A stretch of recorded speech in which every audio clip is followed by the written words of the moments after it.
Muito boa tarde, Bela Manaus. E hoje nós estamos aqui com mais um programa, episódio 96. Chegamos ao episódio 96 e, minha gente, eu estou aqui encantado nos bastidores antes de entrar no ar com o nosso convidado hoje, que nós vamos falar sobre criatividade para empreender.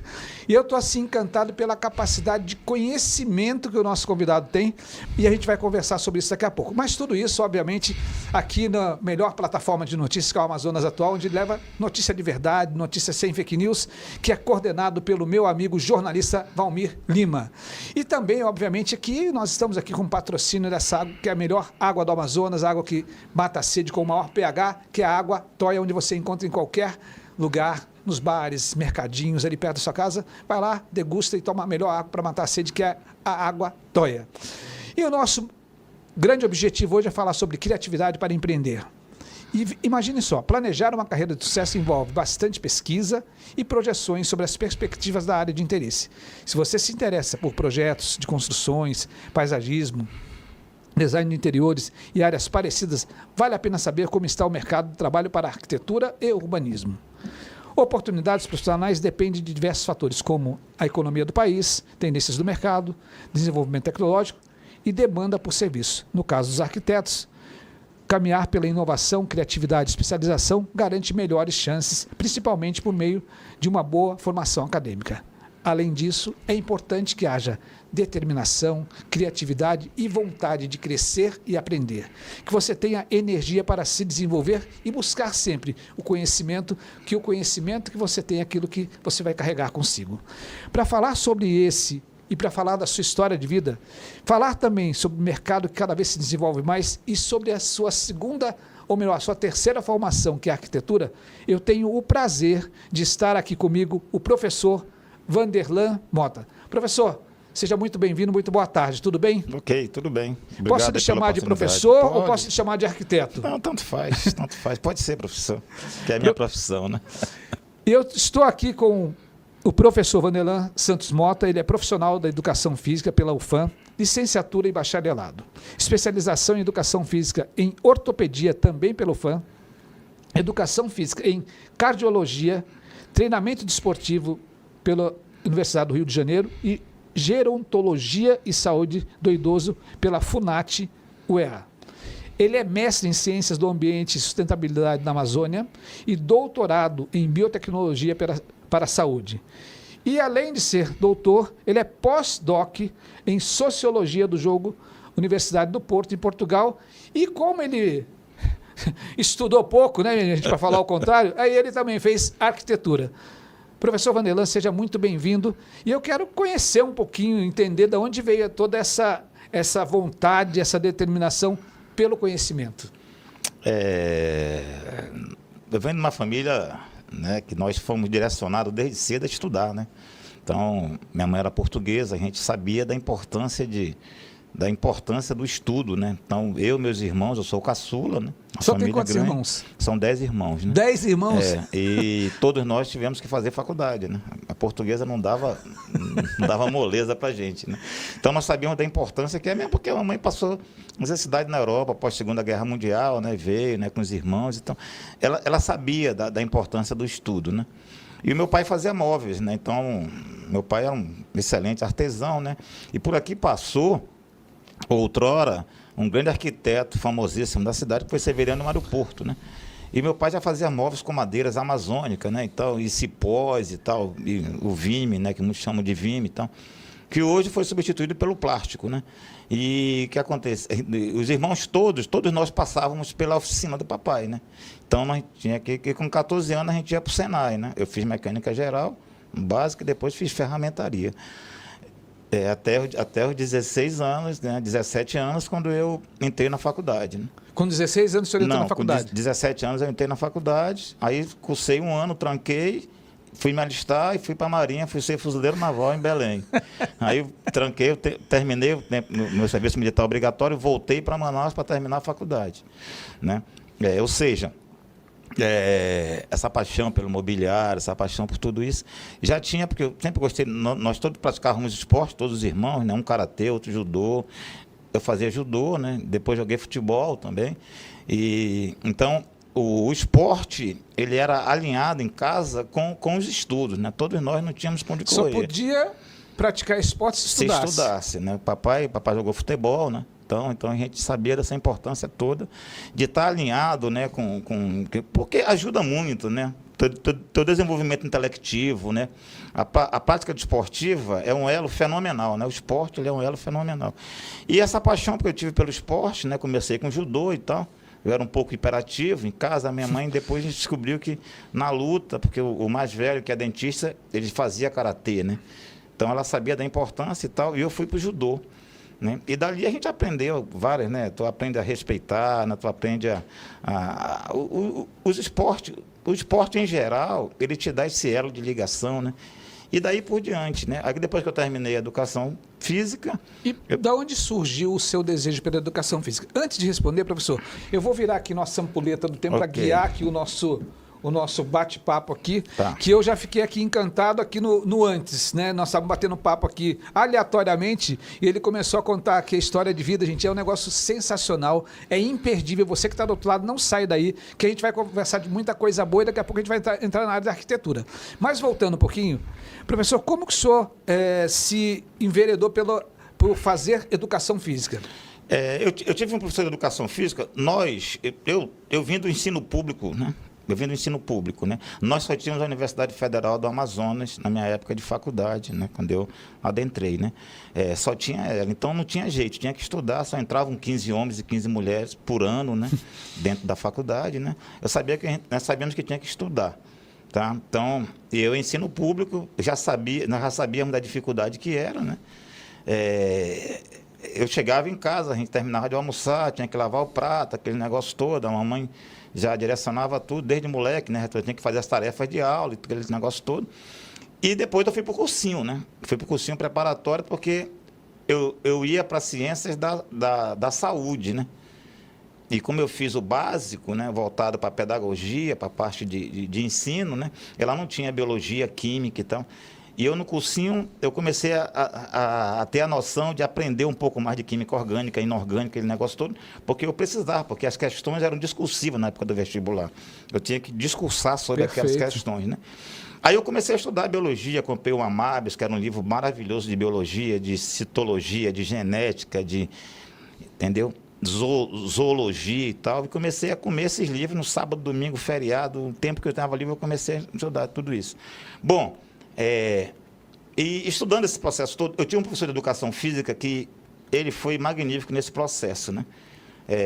Nós com a dificuldade que tínhamos, né, na escola pública, mas ele fazia todas as modalidades esportivas, né?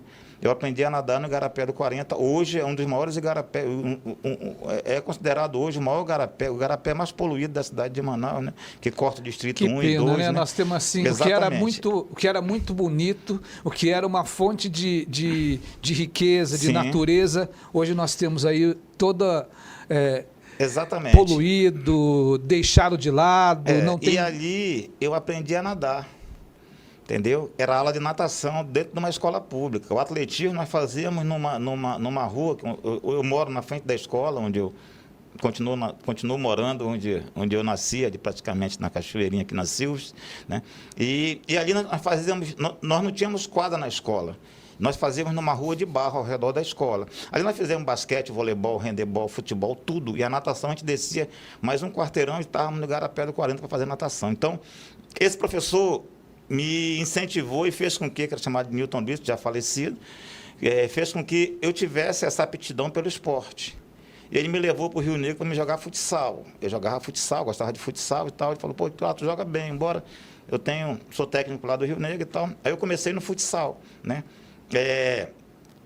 E depois eu fui para o judô, né? Então, esse elo do esporte, o meu irmão já fazia karatê, entendeu? O outro já jogava tênis de mesa. Então nós tínhamos todo esse cabedal, entendeu? Da motricidade, né? de fazer atividade física, né? E daí influenciou, né? Quando nós entramos no Senai, eu entrei no Senai com 14 anos para fazer mecânica geral, né? Aí o esporte disparou, né?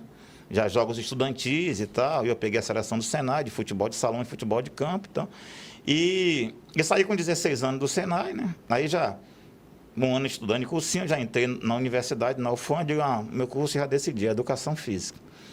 E por aí foi. Com 17 eu tranquei o curso e fui servir na Marinha, né? Porque eu não queria servir aqui.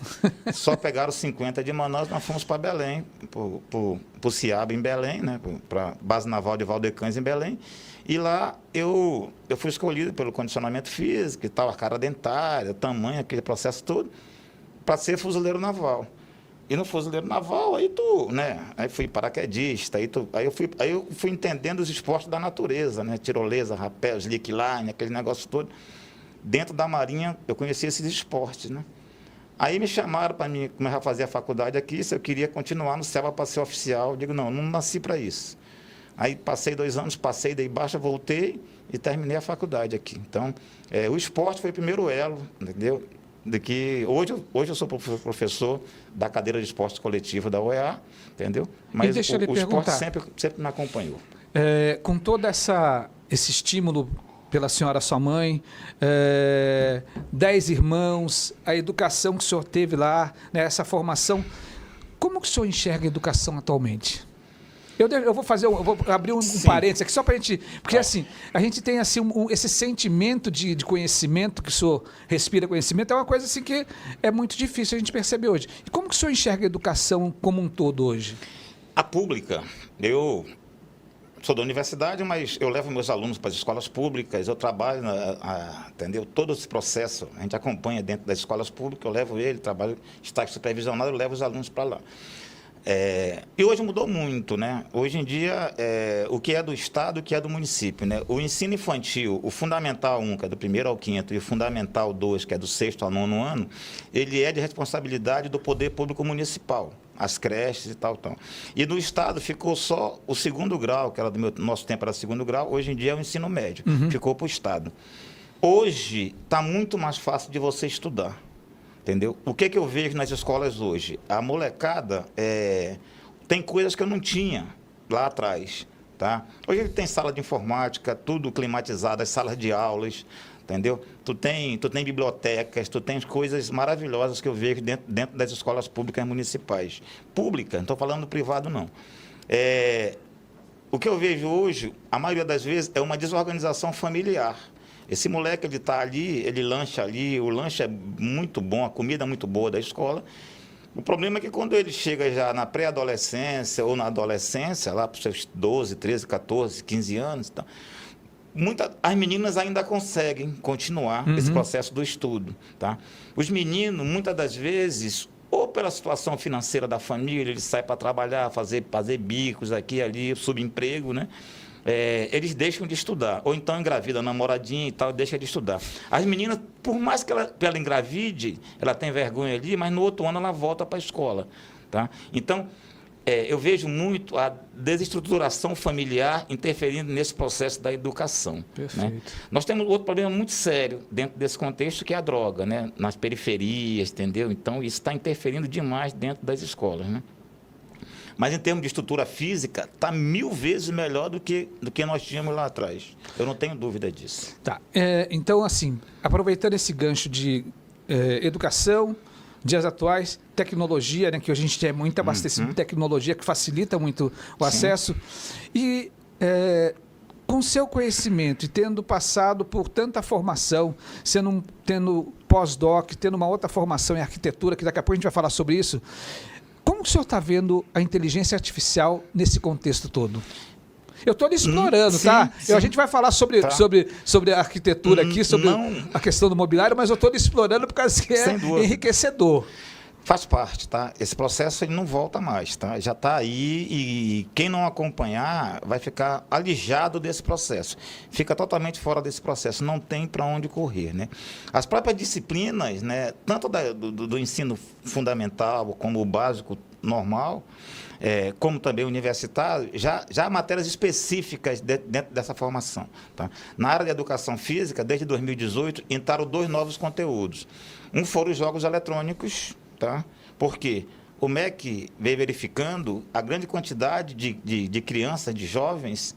Tá? Manaus, para você ter uma ideia, Manaus saiu há 2 anos atrás, uma pesquisa que nós temos, ela é a capital com o maior índice de pessoas obesas do Brasil. Tá? Então, nós mudamos drasticamente nossos hábitos alimentares. Aí, essa disciplina que o MEC exigiu são os jogos eletrônicos, mas que nós elaboramos na escola, na universidade com os alunos. Então, a maioria deles não são jogos... Nós trabalhamos não só na EST, Escola Superior de Tecnologia, não só jogos intelectivos. Isso tem 1000 vezes em computadores e tal. Nós trabalhamos para jogos para que essa criança se movimente. Perfeito. Tá? Ele não quer fazer porque ele é obeso, outro vai chamar ele de baleia, disso, aquilo e tal. Mas ele vai ficar ali 45 minutos, é um jogo que ele vai se movimentar, seja fazendo a imitação como se fosse o tênis da raquete, seja um movimento do judô, do futebol, qualquer que seja. Ele vai ficar lá e vai marcar a quantidade de calorias que ele se movimentou dentro daquele processo. Então, não tem volta mais às tecnologias, entendeu? Que está no dia a dia, está no contexto e está dentro da escola também. Tá? Seja ela em robótica, já quando a criança está iniciando esse processo, ou seja ela já a nível universitário. Né? Não tem para onde correr, porque ou você acompanha esse processo todo, ou você fica fora desse contexto. Não tem para onde correr. Tá? Isso é mundial. Tá? Não pense que isso é só aqui. Tá? A Europa também acompanha esse processo, tá? Então não tem para onde correr. Perfeito. Professor, eu vou pedir agora um minutinho para o senhor, lhe convidar para tomar, né, um pouquinho da nossa água, que é a água toia, e eu quero falar com você que está do outro lado, quero falar aqui do nosso parceiro comercial, falar aqui do nosso... que se você está precisando de um brinde, você está pensando aí, qual que é o brinde que você vai dar agora para o seu colaborador no Dia das Mães, né? Aquele do próximo ano, que esse aqui já passou, mas para o próximo ano, ou a próxima data festiva, lá para o Dia dos Pais, ou final de ano, ou você vai ter a sua cipate, ainda está preparando para a cipate. Gente, o melhor brinde que você encontra é somente na ED Brindes. A ED Brindes é o nosso parceiro aqui do Virando o Jogo. ED Brindes tem o melhor brinde para você poder presentear, para você poder dar para o seu parceiro comercial, para que você possa agradar e levar aquilo que tem de melhor. São mais de 4.000 índices que a ED Brindes tem para você. Está passando aí para você na nossa tela tudo de melhor que a ED Brindes faz. E se você quer mais informação, você precisa ir lá no www.edbrindes.com.br e você vai ter mais de 4.000 opções. Desde produtos sustentáveis, produtos tecnológicos, você vai ter mochila, você vai ter lá faqueiro, você vai ter squeeze, copos diferentes, canecas diferentes. Tudo aquilo de melhor é só na ED Brindes, o nosso parceiro aqui do Virando o Jogo. E eu tenho o prazer de estar conversando aqui, enquanto você vê lá o nosso parceiro comercial, a ED Brindes, eu estou conversando aqui com o professor Vanderlan Mota. E ele passou pela área de educação, tem uma vasta experiência, é pós-doutorado em Sociologia do Jogo pela Universidade de Porto, e ele migrou, né, ou pretende migrar, mas ele já pratica arquitetura. E como que o senhor resolveu, como que veio essa mudança, essa quebra de paradigma de sair da educação física, obviamente que tem lá, trazendo do contexto lá do seu pai, né, que já produzia móveis, mas como que foi essa mudança para a arquitetura, ou essa migração? Eu passei no concurso público da CEMED, né, e comecei a trabalhar nas escolas públicas municipais, né, como educador físico e tal, logo quando eu vim de fora. E eu comecei a ver a dificuldade dos materiais para a educação física escolar, principalmente para recreação e lazer. Né? Os cones, disco demarcatório, por aí vai, corda de pular, aquele material todo de recreação que toda criança faz nos anos iniciais. Né? E eu comecei, já sabia, né, fazer móveis lá atrás com meu pai e tal, e eu comecei a fazer esses implementos todos. Né? Então, nunca tive problema. A CEMED, ela tem vários departamentos dentro. Ela tem para a educação indígena, ela tem para a educação rural ribeirinha, rural rodoviária e tal. E eu passava uma média de 5 anos em cada escola dessa, porque eu queria aprender, porque eu tinha que fazer artigo, já tinha feito mestrado e tal. Para poder ir para o doutorado, eu tinha que ter artigo, eu tinha que ter currículo. E eu não ficava mais do que 3, 4 anos numa escola dessa. Eu comecei nas indígenas, comecei a ter essa cara dos índios e tal, os implementos que eles usavam. Eu comecei a fazer, né, com disco demarcatório, cones e por aí vai. E comecei a trabalhar com esses implementos nas aulas de educação física escolar, né? Já tinha essa habilidade, né, motriz do manuseio, do cipó, né, que é o nosso cipó titica, que é uma fibra maravilhosa que nós temos. Nós temos várias fibras amazônicas, mas o cipó titica, ele é a fibra mais resistente que nós temos. Tá? Tu tem o titicão, tu tem arumã, tu tem várias fibras e tal. Mas o cipó, ele é o caboclo usa muito para os paneiros, porque para o seu material no interior do Amazonas e tal. E eu comecei a fazer todos esses implementos, inclusive as bolas, né, de recreação e lazer, eu comecei a fazer com cipó também, né? E depois, em Vira, no interior do Amazonas, que é um foco muito grande dos netos, dos soldados da borracha, dos seringueiros e tal, nós começamos a fazer as bolas com látex, né? Quando na viagem e tal, eu comecei a verificar isso e tal, eu digo, vamos fazer, e começamos a fazer esse processo todo. Então, essa arquitetura, ela já estava incubada em mim, entendeu? Aí, quando eu resolvi fazer, né, arquitetura, em 2013, 2014, eu comecei a fazer arquitetura, mas já tinha, né, esse feeling, tá, para fazer esses implementos todos, né? E outra coisa que é importante nesse processo, já dentro da universidade, então já tinha essa vivência toda, né? E eu comecei a orientar os meus alunos, né, principalmente do interior, né? Eu tenho um lance comigo que eu prefiro dar uma bolsa para um aluno do interior, porque eu sei a dificuldade que é de estar na casa do estudante aqui pela Universidade do Estado do Amazonas, então, do que o aluno que está aqui em Manaus, que tem parente e tal. Eu tenho isso comigo, tá? Comecei a trabalhar com eles e eu comecei a trabalhar em cima desses implementos, né? Eu estou com um aluno agora, dia 28 de fevereiro, nós defendemos a parede de escalada com laminados cruzados e tal. O que é isso? Nós tiramos o compensado, nós fizemos com lâminas de madeiras e tal, sem parafuso, sem cola, sem nada, porque o compensado, com o decorrer dos anos, tá, para fazer escalada, que hoje é uma modalidade esportiva que é olímpica e está dentro da escola, nas práticas corporais de aventura, né? Teve um outro lá que fez o mestrado pelo IMPA, aí eu fui para o IMPA, né? O doutor Niriguchi entendeu o que era madeira, né? Conhecia algumas madeiras que meu pai trabalhava e tal, mas não conhecia a durabilidade, a resistência, entendeu? A flexibilidade da madeira e tal. Eu fui para o departamento de madeiras do IMPA com o doutor Niriguchi, que é um dos maiores conhecedores, é um cara que tem um Nobel de sustentabilidade com o pessoal do IMPA e tal. Procurei ele lá e falei, professor, eu faço isso aqui são meus implementos de recreação e lazer. Quando ele viu, ele ficou encantado. Tu não faz? Eu falei, eu faço isso aqui. Agora, entrou em 2018 os esportes da natureza estão dentro da escola. E eu queria fazer isso. E eu tenho alunos que conseguem bolsa do mestrado e para fazer aqui. Aí nós começamos primeiro nós começamos com taco de beisebol, que é um implemento caríssimo. O taco de beisebol oficial está numa faixa de R$ 1.800.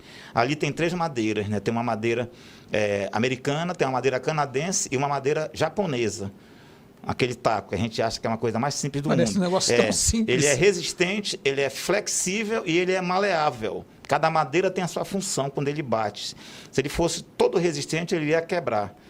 E nós estudamos, na verdade, eles já estudavam as madeiras, já sabiam todas as madeiras, e falaram assim, Mandelan, do jeito que tu estás falando, é a madeira X e Y. Nós trabalhamos em cima dessa madeira e fizemos o taco de beisebol, uma tese de mestrado de um aluno nosso da Universidade do Estado do Amazonas.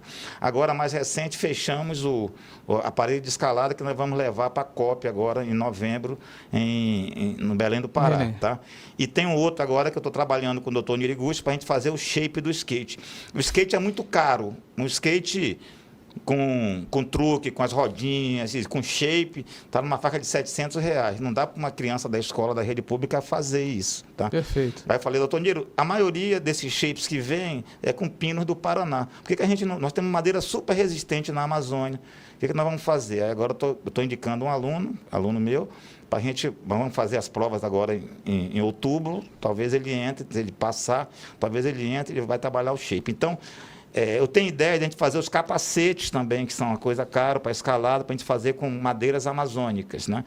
E tem muitas outras coisas que a gente pode fazer, desses implementos todo de esporte, que a gente pode fazer com a durabilidade, com a resistência das madeiras amazônicas, né? Então, a minha ideia é essa.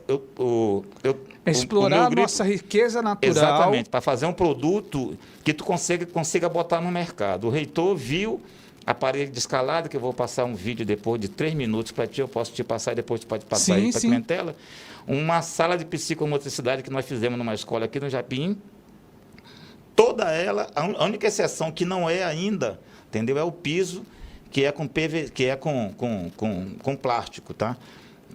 Que são aquelas tatames que nós botamos, entendeu? Que eu já tenho uma ideia da gente fazer com látex amazônico, tá? A parede escalada, o espaldar, que é quando a criança sobe, a escada horizontal, os caixotes para ele fazer o le parkour, entendeu? A fita de slickline que nós fizemos com uma fibra super resistente, que é a fibra do tucumanzeiro, que é o tucum, aquele que os caras usam nos artesanatos. Perfeito. E tal. E aquilo ali, e nós fizemos com uma lâmina, de látex para fazer a fita de slickline. Então nós fizemos tudo isso já dentro desse projeto piloto, que é uma sala de psicomotricidade numa escola pública municipal aqui no Japim, que é chamada de Padre Puga, essa escola. Essa sala está lá. Tá? Nós vamos apresentá-la agora, e junto com a parede de escalada, na COP, em novembro desse ano, lá junto no estande do INPA. Então, ou seja, é muito caro os implementos de esporte, tá? E tem muita coisa que tu pode fazer, por quê? Porque a escola, ela é massificação do esporte. Não adianta eu comprar um taco de... Mesmo porque o professor não vai ter condições de comprar um taco de R$ 1.800, um skate de R$ 700. Eu posso fazer com madeiras amazônicas e fazer com que a criança tenha iniciação nesse esporte, entendeu? Ela tendo iniciação nesse esporte, depois ela vai para o centro de alto rendimento, que seria a Vila Olímpica, para que ela dê andamento dentro desse contexto. Então, essa é a visão de trabalhar com produtos amazônicos. Então, a arquitetura fez com que eu tivesse essa visão ampla desse contexto, desses implementos amazônicos. Gente, olha só, o que o professor está falando aqui está aparecendo na tela para vocês, são objetos assim fantásticos. Professor, deixa eu lhe perguntar, essa criatividade e esses elementos, ele tem escala? A gente consegue escalar isso? A parede agora que nós fizemos, o reitor comprou 40 paredes dessa, tá? Para que nós pudéssemos implantar dentro de 20 salas, porque cada parede dessa é do tamanho de um compensado. Tá? Nós vamos fazer em 20 salas no interior do Amazonas, onde nós temos no interior do Amazonas núcleos, tá? da Universidade do Estado do Amazonas, e nós temos centros. Os núcleos estão muito mais avançados. Nós já temos um prédio próprio. Os centros são os municípios onde nós ainda não temos. Nós usamos uma sala da SEDUC, que também é do Estado. Nós não usamos sala do município, porque o conhecimento do município é a nível de prefeitura. Perfeito, perfeito. Então, a gente trabalha a nível de escola do Estado, né? Então, foi o primeiro, para ter uma ideia, do Dr. Niriguchi, em 40 anos de pesquisa sobre biodiversidade, produtos amazônicos, ele nunca tinha feito, só trabalhava com paper. Ele falou, Manderlan, se eu não te conhecesse, eu ia... Ano que vem ele se aposenta, ele falou assim, eu seria um cara frustrado porque eu nunca fiz um produto. A partir do momento que tu veio aqui na minha sala, nós começamos a fazer o produto, já tem até uma venda. Então, aí nós ficamos quase 6 meses discutindo se nós íamos patentear ou não, ou registrar. Por quê?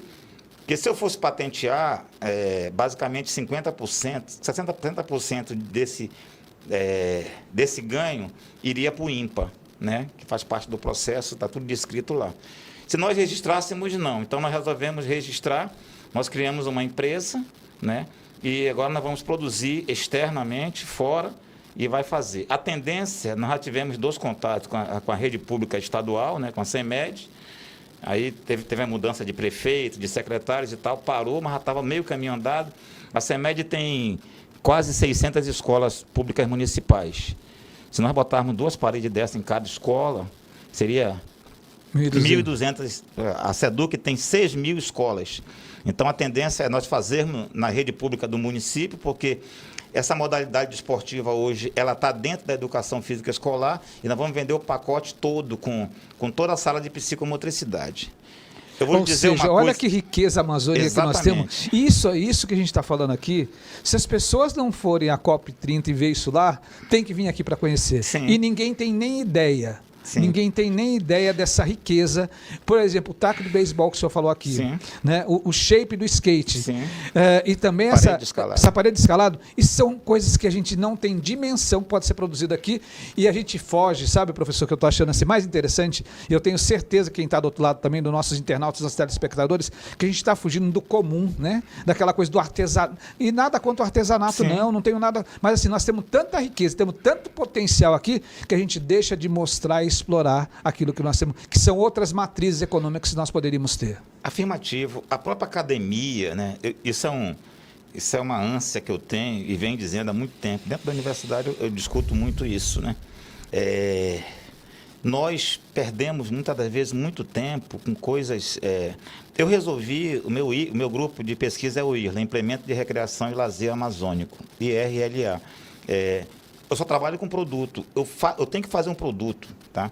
Eu digo para os moleques, não adianta eu pegar um livro, fazer uma revisão bibliográfica e tal, não vai me satisfazer. Dentro desse nosso bioma aqui, tem 1000 coisas que tu pode explorar, entendeu? Que tu pode fazer, entendeu? Nós temos madeiras magníficas aqui, às vezes não temos as ferramentas, né, para trabalhar, nós não temos uma estufa para secar a madeira e tal, que isso é um problema na Amazônia, no nosso clima temperado, entendeu? Úmido e tal, entendeu? Tu imagina o stand-up paddle, tu imagina as canoas para canoagem, dentro dessa riqueza hídrica que é onde nós estamos, por que nós não massificamos um esporte desse? Por que o moleque desse, do Lago do Puraquequara, no entorno aqui do nosso Rio Negro, por que ele não pratica? Ele pratica a canoagem normal quando ele vai para a escola, entendeu? E por que não tem essa iniciação, entendeu? E nós temos tudo, nós temos um bioma maravilhoso. Nós temos uma matéria-prima maravilhosa. O que falta, muitas das vezes, é a academia. Quando eu falo academia, eu falo da universidade, entendeu? Trabalhar muito mais, entendeu? Esse contexto e fazer muito mais produtos desse, né? A questão prática, né? Porque muita gente fica na elucubração de buscar uma revisão bibliográfica, e a prática, eu tenho certeza que os seus alunos, eles são apaixonados pela prática. Sim. O aluno que vai fazer educação física, ele é pirado em prática, né? Eu levo eles, né? Eu trabalho, essa disciplina eu não abri mão, né? Que são chamadas de práticas corporais de aventura, né? Eu levo ele para o quilômetro 42, para o EcoForest. Eles vêm de lá encantados. Quando eles vê lá, eles fazem rapel, tirolesa. É um centro que já tem tudo implantado lá, entendeu? Eles fazem canoagem, eles fazem tudo lá. Eles vêm encantados de lá. Eles falam, pô, professor, eu não sabia que... Eu digo para eles, o problema não é vocês praticarem. Vocês já praticaram, vocês já aprenderam alguma coisa e tal. Agora, a problemática é tu implantar isso dentro da escola, porque as práticas corporais de aventura, os esportes da natureza, hoje eles vão ter que estar dentro da escola, porque é um conteúdo programático. Perfeito. É por isso que eu te levei para lá. Aí, quando eu entro com a parede de escalada, com os outros implementos, eu falei, olha, isso aqui tudo, quem quiser vir para o meu grupo de pesquisa, vamos fazer um produto, tal. Aí já puxo. Se eu puxar um ou dois... Exatamente. E a maioria deles são do interior do Amazonas, eles são filhos de carpinteiros ou marceneiros, entendeu? Então, ele já tem aquele feeling. Já trabalhou, exatamente. Fica muito mais fácil quando a gente vai trabalhar já tem o despertar. Dentro dos implementos. Muito legal. Gente, olha só, eu estou assim, absolutamente encantado com tanta informação.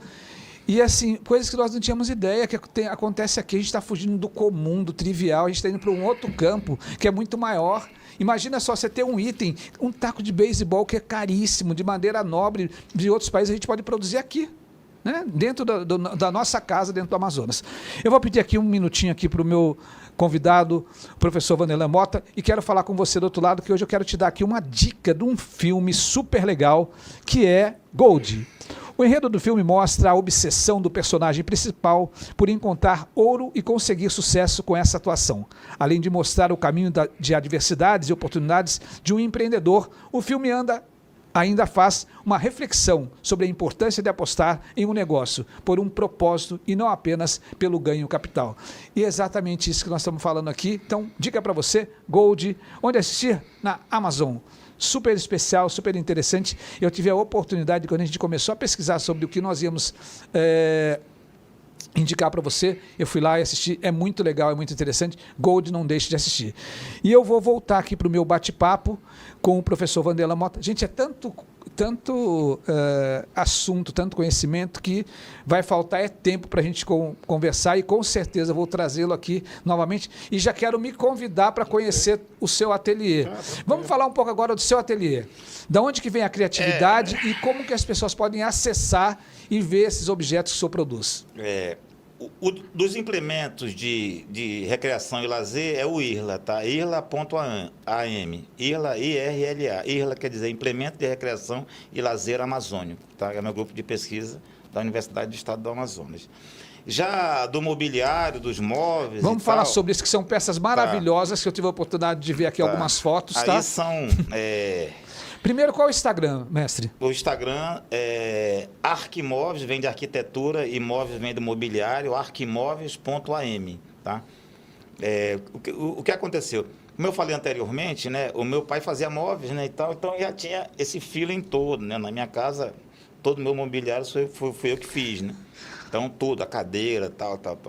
E eu teve um dia que tive uma percepção, eu falei, pô, eu vou fazer uma exposição, fiz no Manauara, no shopping, faltou agora aqui a Amazonas, Não, Manauara, Ponta ali, Negra. aquele outro ali entre a Djalma e a Constantino. Manaus Plaza. Manaus Plaza, tá? Eu fiz Milênio. Milênio. Eu fiz 10 peças com mobiliário mais voltado para o desporto. Aí eu peguei as raquetes de tênis e fiz no formato da raquete de tênis, botei vidro e tal. Eu tenho uma sacada que eu trabalho muito, eu gosto muito da madeira com vidro ou com aço, né? Eu fiz muita peça com vidro e o aço, eu fui diferenciando desse processo todo. A arquitetura me deu essa noção né, de mobiliário e tal, me ajudou muito assim, de entender os materiais, né? A madeira ela é muito cara. A madeira ela é mais cara do que o vidro e do que o aço, tá? Madeira hoje virou um produto nobre, tá? E caríssimo, né? Nós temos a Mil Madeireira, que é a única certificada pela WWF que corta a madeira, que é lá em Itacoatiara. Então, essa madeira, a maioria delas, ou vão para as serrarias aqui no entorno, as poucas serrarias que existem em Manaus, vendendo, né? Ou a maioria vai para a Ásia, né? Os asiáticos consomem muito pela situação do círculo de fogo lá, de terremotos e tal, então eles consomem muita madeira do mundo, porque eles não podem fazer prédios, tá? Os alicerces deles são para a parte inferior, e as madeiras ficam na parte superior, estourando 2 pisos, né? Devido ao terremoto, maremoto e tal, que esse negócio todo, então eles evitam isso.